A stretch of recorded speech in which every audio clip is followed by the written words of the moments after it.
estrategia del día es traída para vos por bloomberlinia.com. Muy buenos días, estrategas. Soy Francisco Aldaya, editor de bloomberlinia.com, y hoy les voy a contar las 3 noticias más importantes para que arranquen su día. Además, Juan Pablo Álvarez con todo lo que hay que saber sobre los bonos en la fija. Como siempre, no se olviden de darle clic al botón para seguir a este podcast, de compartir este capítulo, de activar las notificaciones y si te gusta lo que hacemos acá de lunes a viernes, ¿por qué no darnos un 5 estrellas? Lo que tenés que saber. 1.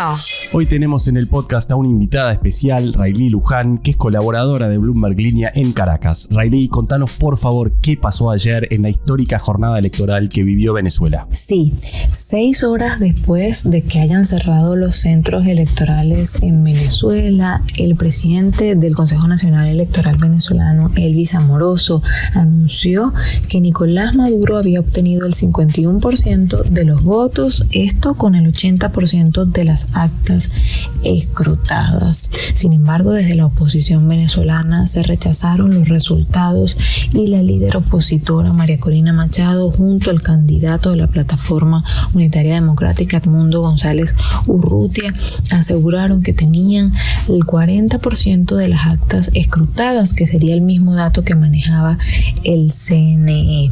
Más temprano, ambos comandos de campaña celebraban un posible triunfo sin indicar cifras aún ni una victoria contundente.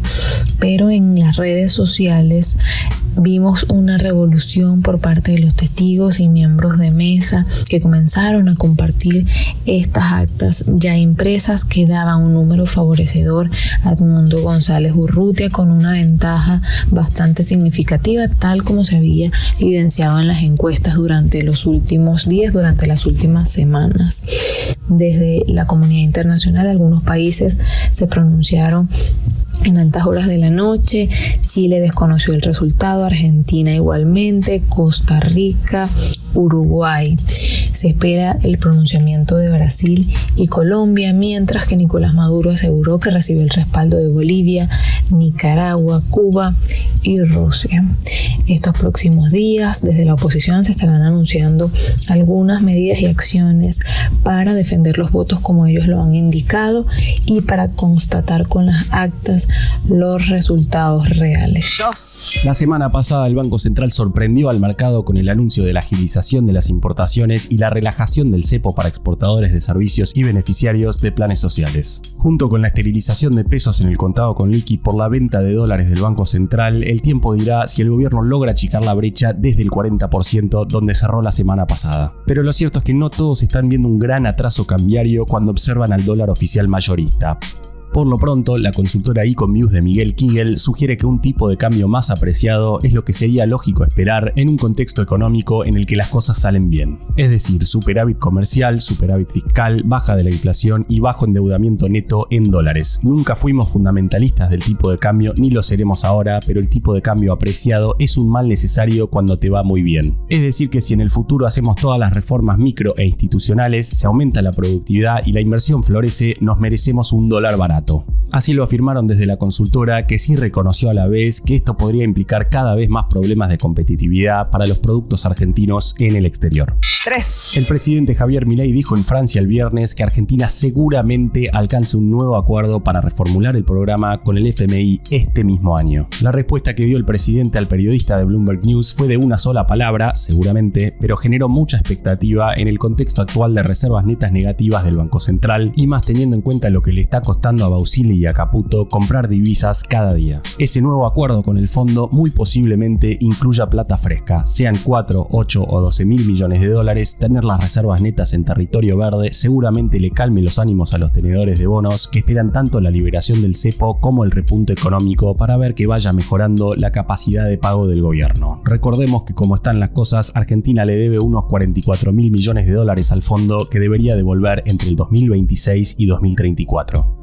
Antes de pasar a la fija, veamos rápidamente cómo van a abrir hoy los mercados. El S&P Merval subió 0,2% el viernes, fue una jornada verde para las acciones argentinas en Wall Street, con subas de hasta 2,1% para Macro y caídas de hasta 2,3% para Globant. Los bonos en dólares cerraron en verdes de hasta 0,7%, el dólar blue va a abrir en torno a los 1.445 pesos, el MEP en 1.329 y el contado con liqui en torno a los 1.321 pesos. El Banco Central, por su parte, vendió reservas por 92 millones de dólares el viernes. La fija. Y ahora, Juan Pablo Álvarez, contanos por favor qué está pasando en el mundo de los bonos. Buenos días, inversores, vamos a hablar de bonos. El riesgo país de Argentina empieza esta semana en sintonía con lo que venimos viendo en el último mes, es decir, oscilando por arriba de los 1.500 puntos. Si bien el propio presidente Javier Milei aseguró que el gobierno va a pagar como sea los vencimientos y además habló de la posibilidad de recurrir a un repo para pagar las amortizaciones si no consigue rollover de mercado, la realidad es que los inversores siguen en modo show me the money. La principal preocupación del mercado es que las reservas netas del Banco Central siguen en terreno muy negativo. De hecho, el broker PPI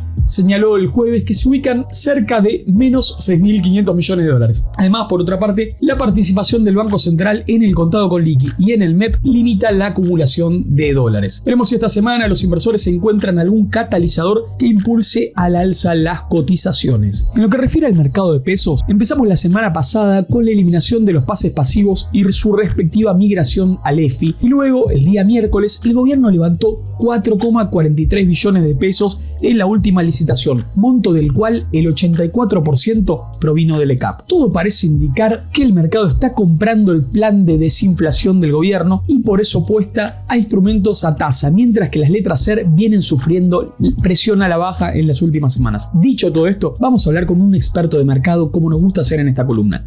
En esta oportunidad estamos en contacto con Nicolás Viveros, quien es Portfolio Manager en Capital Markets Argentina. Nicolás, buenos días. Empiezo preguntándote por el mercado local. ¿Crees que los bonos SER están más atractivos con la caída de precios que vienen sufriendo o es difícil plantarte cuando te viene todo el flujo en contra de frente? Y sí, es verdad que en los últimos días y las últimas semanas en realidad la curva SER creo que con la caída de los precios se puso bastante más atractiva. De hecho, si te acordás, no hacía tanto tiempo era toda la curva, sobre todo la parte más corta, pero era bastante difícil encontrar tasas reales positivas. La parte corta estaba súper negativa y tenías que tomar mucho riesgo duration o tenías que tomar bastante duration para encontrar tasas reales cercanas a cero. Ahora, por ejemplo, si te vas a un bono 2026, los bonos 25-26 ya están con tasas reales cercanas al 10%, lo cual hace que sea bastante más interesante para tomar algo de posición en este momento. Con respecto a si conviene tasa o SER, en general para los que están por ahí por periodos más cortos de tiempo, preferimos lo que es tasa. O sea, para los que antes hacían money market, plazo fijo, armar carteras de ese estilo, un poco de manejo de caja, preferimos las letras más que nada por el tema de la volatilidad que pueden llegar a tener. Pero para un portfolio en pesos que quiera hacer cobertura mismo de pesos, creemos que tomar algo de SER a estos niveles y sobre todo en esa parte de la curva que te mencioné antes, cerca de 2026, no está nada mal bloquear tasas reales de cercanas al 10%. Y te pregunto ahora por lo que es renta fija internacional.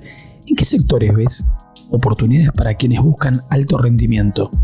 Para lo que es en la parte de renta fija internacional y qué mercados vemos atractivos o con rendimientos interesantes a estos niveles, voy a tomar lo que son los por ahí 4 grandes grupos de renta fija internacional que nosotros vemos, que podrían ser bonos high yield, bonos high grade, bonos de mercados emergentes y lo que son bonos del tesoro, treasuries. La parte corta en la curva del tesoro obviamente nos sigue pareciendo interesante. Lo que pasa ahí es que ya empezás a tener, ya hace un tiempo, ¿no? Hace unos meses, bastante riesgo de reinversión, sobre todo a los niveles de tasa actual, pero para quien quiere estar corto nos sigue pareciendo interesante los treasuries. Obviamente, como te decía, no tenés riesgo de que cuando vayas a reinvertir las tasas no sean las mismas y que no sean tan interesantes como las que están ahora. En cuanto a lo que son, cuando vamos a tomar riesgo corporativo, tanto bonos high grade como bonos high yield están con niveles de spread bajísimos. De hecho están prácticamente con spreads que son los más bajos de los últimos 10 años. Sobre todo lo que es bonos high yield, ahí no nos gusta tanto, más que nada porque high yield tiende a tener muchas veces picos de spread cuando llega a pasar algo en el mercado y no nos sentimos tan cómodos estando parados en